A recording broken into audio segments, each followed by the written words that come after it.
everyone. Welcome to the Education Hour. I'm your host, Shaleeka Jayalath. Last week, we delved into the life and work of Indian mathematician Srinivasa Ramanujan. This week, we consider the work of yet another famous graduate of Trinity College, Cambridge, who held the post of Lucasian Professor of Mathematics for 30 years at the University of Cambridge, Professor Stephen Hawking. Since the beginning of time, man has been focused on two fundamental questions. Where did we come from and where are we going? Religions such as Christianity, Catholicism, Judaism, Islam, and Hinduism all believe that the universe was created by God. Darwin put forward the theory of evolution, but perhaps wisely did not attempt to explain the origins of life.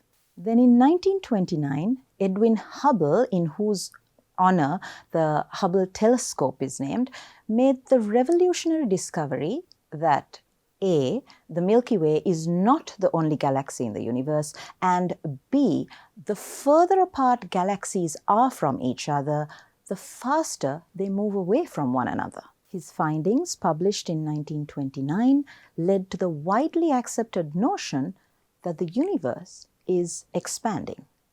Now let's think about this. If, as we go forwards in time, the universe expands, then when we go backwards in time, the universe continually gets smaller and smaller. In fact, there would have been a time when the universe was infinitely small and infinitely dense. In short, there would have been a beginning. And this knowledge made the question of the creation of the universe something of interest to scientists. Was it the Big Bang or was it God? Enter English cosmologist Stephen William Hawking. Hawking was born in 1942 in Oxford, England. He gained admission to the University of Oxford at the age of 17, where he commenced his undergraduate studies in theoretical physics, having been awarded a scholarship. Hawking had originally intended to study mathematics, but his dad was keen that he attend University College, Oxford, where he himself had studied, and as University College, Oxford did not offer mathematics, Hawking took up physics instead. Initially, the academic work was too easy for Hawking, and as a result, he was bored and didn't put in regular study. In total, over the 3 years, Hawking estimated that he didn't put in more than 1,000 hours of study. While this certainly says something about his intellectual ability, it also meant that it was a challenge for him to sit his finals. He also needed first-class honors to be accepted for a postgraduate degree in cosmology by the University of Cambridge, which is what he wanted. Needless to say, he was stressed, didn't get a good night's sleep prior to his exams, and bungled them, which for someone of Hawking's caliber meant ending up somewhere between a first and second-class honors. This meant facing a viva, where Hawking presumably told his examiners that if he got a first, he would go to Cambridge, but that if he got a second, he would stay back at Oxford.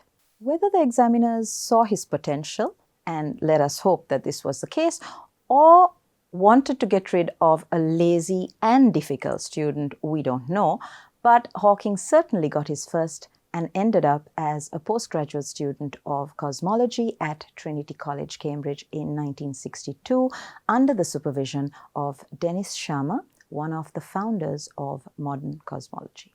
At the time, there was a great deal of interest amongst the scientific community as to the origins of the universe, and research was focused on black holes. Before we proceed, let's try to understand what a black hole is and why it is of so much interest. There are two kinds of black holes in the universe: those which originate as stars and those found in globular clusters or galactic nuclei. The first type is better known, and we shall concentrate on how these are formed. Essentially, when a sufficiently massive star has burned its nuclear material, its internal pressure is no longer able to counterbalance its weight, and it therefore implodes, collapsing on itself and forming a black hole.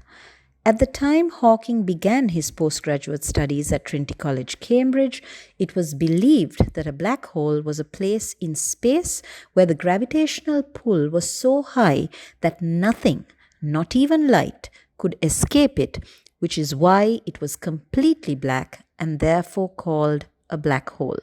At the center of the black hole is a space-time singularity, a single one-dimensional point where space and time are infinite and where matter is crushed to infinite density under the pull of infinite gravity. I know it's becoming too technical now, so let me use the analogy of a lake to explain, and I should give credit for the idea to Stanford physicist Leonard Susskind. Imagine a large lake with fish peacefully swimming in it. Next, imagine that at the center of the lake there is a drain plug, which when unplugged would allow the water to drain out of the lake. The fish swimming at the edges of the lake would be unaffected by what happens at the center, and they would therefore carry on swimming regardless. However, as they swim closer to the center of the lake, there comes a certain point of no return where they get caught up in a whirlpool and cannot swim fast enough to get back to safety and are instead dragged down to the center of the lake and flushed out through the drain plug and crushed to pieces. The whirlpool is your black hole, and the point of no return is called the event horizon of the black hole, sort of the boundary at which the black hole starts. For the particles which fall into the black hole accidentally, like the fish, there is no turning back, and they are sucked into the center of the black hole where they approach the singularity and are crushed. Now, let's return to Stephen Hawking. A year after commencing his postgraduate studies in cosmology and black holes, he was diagnosed with an early onset, slow progressing form of motor neuron disease, or ALS, amyotrophic lateral sclerosis, a progressive nervous system disease that affects nerve cells in the brain and spinal cord, causing loss of muscle control. Hawking, not surprisingly, fell into depression and gave up on his studies. However, although he had difficulty walking without support and his speech was impaired, the initial medical diagnosis, which said that he had only 2 years to live, proved to be wrong, and with his doctoral supervisor Sharma's encouragement, Hawking returned to his studies. Inspired by the idea of a singularity at the center of a black hole, Hawking applied the idea to the entire universe and explored the concept of a singularity theorem, which works backward in time and shows that the universe may have started off as a singularity. Hawking obtained his PhD in 1966 and went on to propose the 4 laws of black hole mechanics. Much to his annoyance, a few years later, his own research provided findings that contradicted his second law, which claimed that black holes could never get smaller. This led Hawking in 1974 to probably his best-known finding, Hawking radiation. This is essentially thermal radiation that occurs just outside a black hole's event horizon due to relativistic quantum effects. The radiation reduces the mass and rotational energy of black holes and causes black holes to evaporate. It is this discovery that is probably Stephen Hawking's greatest contribution to the field of science, as it highlights a very significant paradox in our understanding of the universe.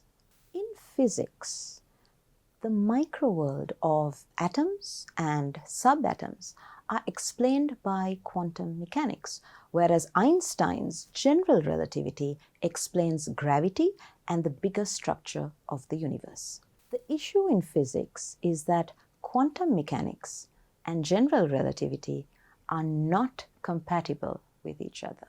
Black holes are where these two theories meet. We have a black hole with a massive structure that follows the laws of general relativity, and then we also have them evaporating according to Hawking radiation and the laws of quantum mechanics.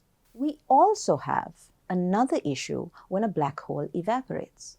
Information is lost, which goes against a fundamental law of physics that information cannot be lost. Information can be distorted, but it cannot be lost. But this appears to be what would happen when a black hole evaporates through Hawking radiation. In January 2014, he called the alleged loss of information in black holes his biggest blunder. Hawking was not able to discover a grand unified theory of general relativity and quantum mechanics that fully explains and links together all physical aspects of the universe. But in his own way, he challenged thinking and highlighted a paradox which has opened the way for other cosmologists to discover a theory of everything. Hawking achieved commercial success with several works of popular science in which he discussed his theories and cosmology in general. His book, A Brief History of Time, appeared on the Sunday Times bestseller list for a record-breaking 237 weeks. Hawking was a Fellow of the Royal Society, a lifetime member of the Pontifical Academy of Sciences, and a recipient of the Presidential Medal of Freedom, the highest civilian award in the United States. In 2002, Hawking was ranked number 25 in the BBC's poll of the 100 Greatest Britons. He reportedly turned down a knighthood as he did not like titles, but later accepted an appointment to the Order of the Companions of Honor. His was one of the greatest minds of the 21st century, but he still did not receive a Nobel Prize in physics. Why not? Because theoretical scientific discoveries have to be confirmed by observational data before there is a possibility of winning a Nobel Prize, and it is somewhat difficult to observe a black hole. Stephen Hawking died on 14th March 2018 at the age of 76 after having lived with motor neuron disease for over 50 years. The average life expectancy of ALS patients is between 2 and 3 years, and most people die within 5. Although his health kept deteriorating, Hawking lived for more than 5 decades after he was diagnosed. By the late 1960s, he was using a wheelchair to move around, and he had trouble writing. His speech began to deteriorate in the 1970s. In 1985, he became ill with pneumonia on a trip to CERN in Geneva.